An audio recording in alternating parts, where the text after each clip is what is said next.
பார்க்க போகிறோன்னா ஜவ்வரிசி இனிப்பு கொழுக்கட்டை. அதுக்கு தேவையான பொருட்கள் என்னென்னு பார்ப்போமா?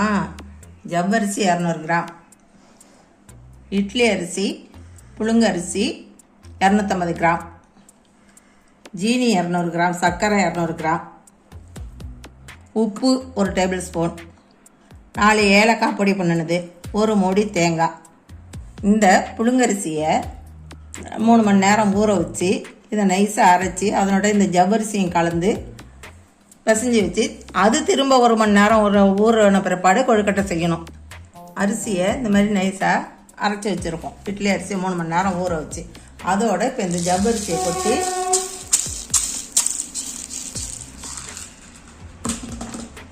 தேவையான அளவு உப்பு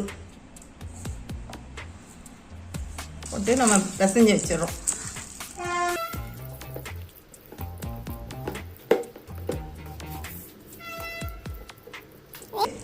ஒரு மணி நேரம் ஊறின பிற்பாடு கொழுக்கட்டை பின்னி செய்வோம். நம்ம செய்யக்குள்ளே பார்ப்போம்.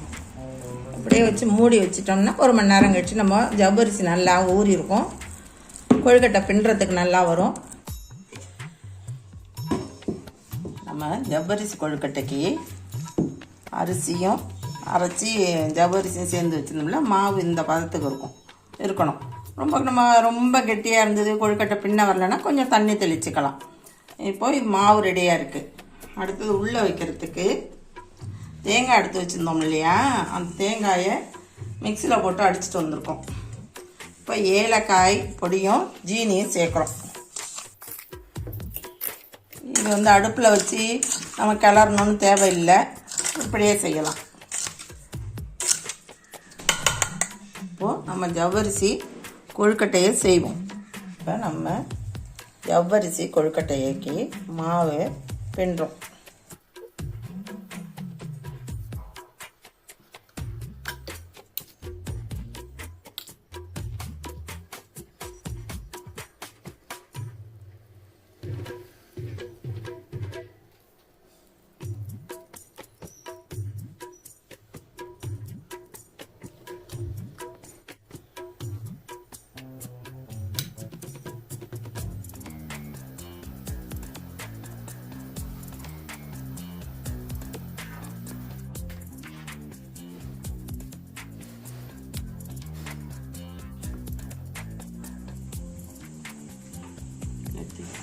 நம்ம கொழுக்கட்டை பின்னியாச்சு. இதை அடுப்பில் வச்சு வேக வைக்க வேண்டியதான்.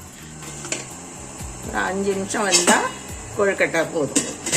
பார்ப்போம், வெந்த பிற்பாடு பார்ப்போம். நம்ம ஜவ்வரிசி கொழுக்கட்டை வந்துட்டான்னு பார்ப்போமா?